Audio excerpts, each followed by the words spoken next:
I've lived by my own majority of my life. I've done it so long, it's pretty easy now.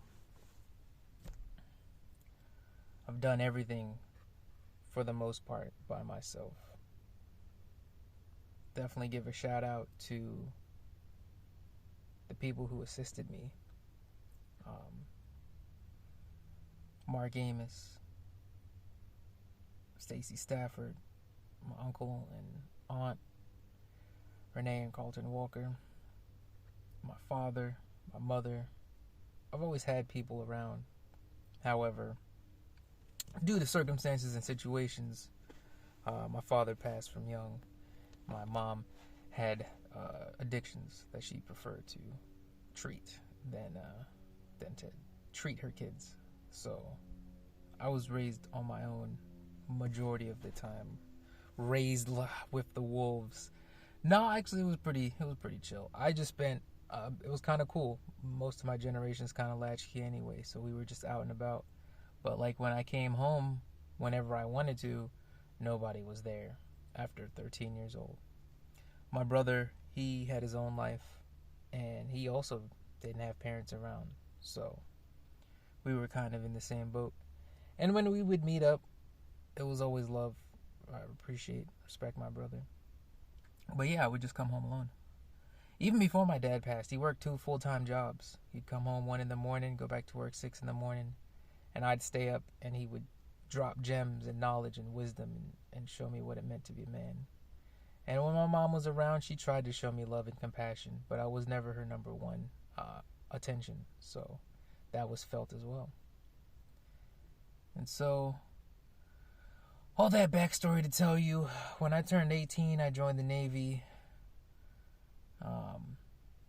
lived alone, lived on my own 2 feet since 2018, honestly before then as well. But if we're just talking being an adult and having your own apartment, paying your own bills, not asking anyone for money at any time in your life, cooking your own food, having savings, having investments, doing whatever you want, for the most part, I've done that. I do that currently.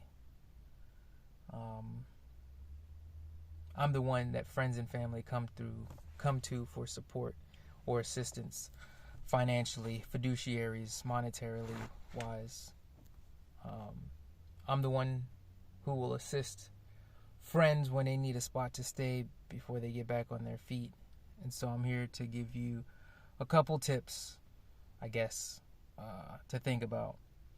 First and foremost, I've only owned 2 cars since I've been driving. I've been driving since I was 18, so it's been 11 years.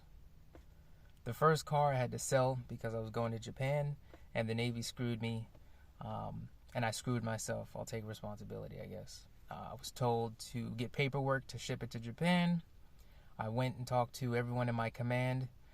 No one informed me of the process, so I did my own research. I go to take my car to get dropped off, and they tell me it's not the proper paperwork. So I failed myself, and I was failed.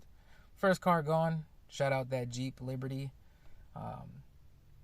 Second car I'm still currently in, sitting right now. My Honda CRV.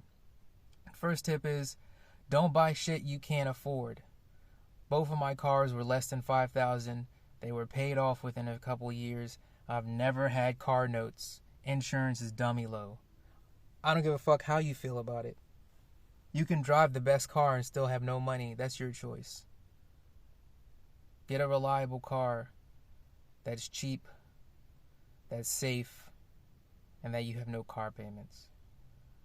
Secondly, I learned how to cook from young because my mom cooking was dog shit. Just keeping it 100. I love my mom. Shout out to my mom.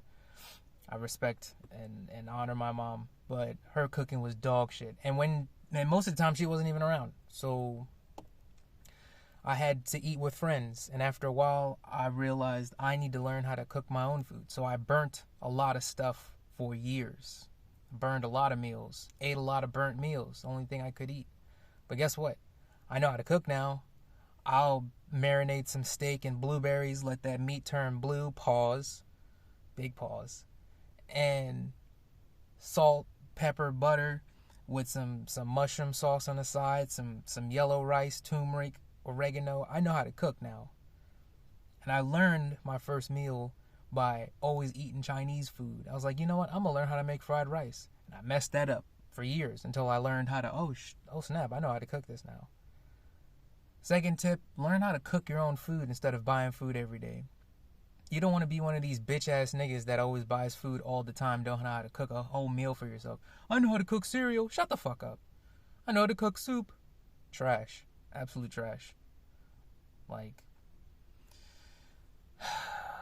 take the time out to learn your body and your own nutrition to save money. You spend $30 a day for 30 days, you're looking at $900 a month in food. You pay $250, $300, and you learn how to cook your own food for the month, you're saving astronomical amounts of money.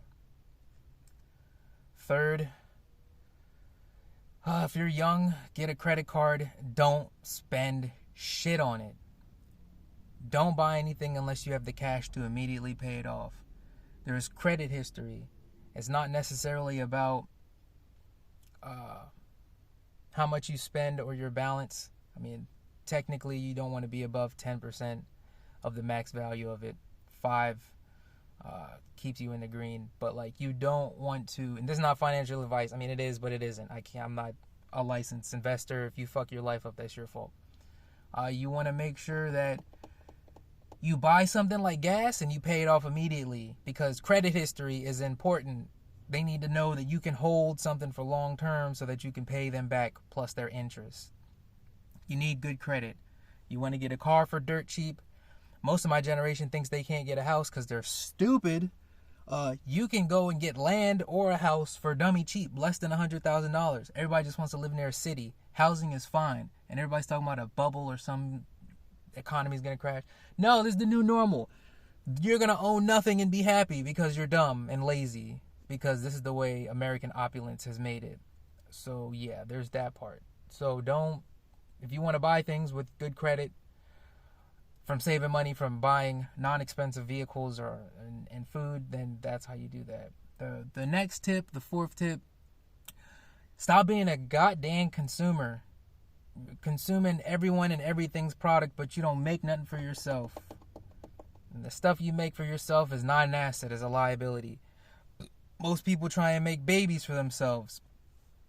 Children and human beings are not negative, but they can be a liability. They can also be an asset. But for the most part, if we're talking strictly financial, children are a liability because they can't take care of themselves. And you would be a very, you'd be an asshole to try and look at a baby and be like, hey, get a job, bro. Like, I'm not feeding you, I'm not paying you until you get a job. It's a baby. Like, come on now. Like, what are we doing here? So yeah, stop buying dumb stuff. If you can't buy it 10 times with the money you have in the bank, you shouldn't get it. And that applies to everything. If you can't spend $100 on groceries, if you can't spend $1,000, you probably shouldn't spend $100 on groceries. And I know that seems unfair or unreasonable, but stop being broke. Stop being stupid with your money. Why would you use Netflix and Hulu and all these streaming services when all this stuff is free? I'm about to snitch on myself. I've been using free services for I don't know how many years. I don't distribute.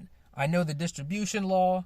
And the facts of the matter is, you don't have to pay for subscriptions, but you still do because you're lazy and you're scared and you don't know how the internet works and you're going to get virus and the FBI is going to come for you.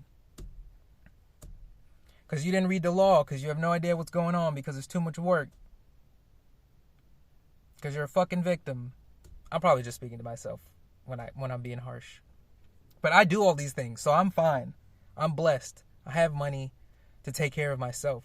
I have enough money to take care of other people. Tip number 5. This is something I do not do. Find good people and probably live with them.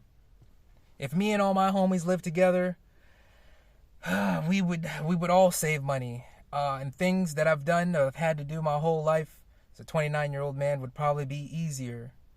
But I'm so used to being alone that I don't have anyone around. And And all my friends are so used to doing this alone because of American ruggedism. This is just how we're conditioned. The strong will survive. Fend for yourself. Watch your back. Dog eat dog.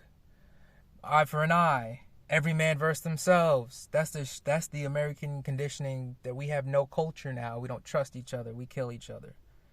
So, shit, if we had a commune, we'd all be rolling deep. I had a brotherhood. If I could tear down my own walls and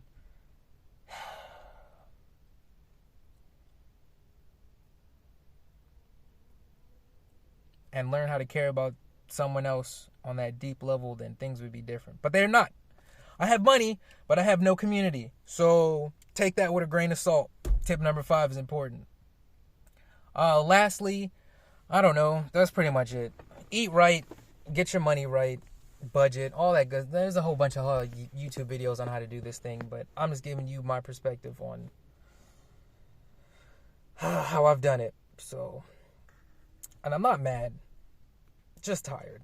So if I come across as hostile, that's your own interpretation. I am not being hostile. But yeah, that's it.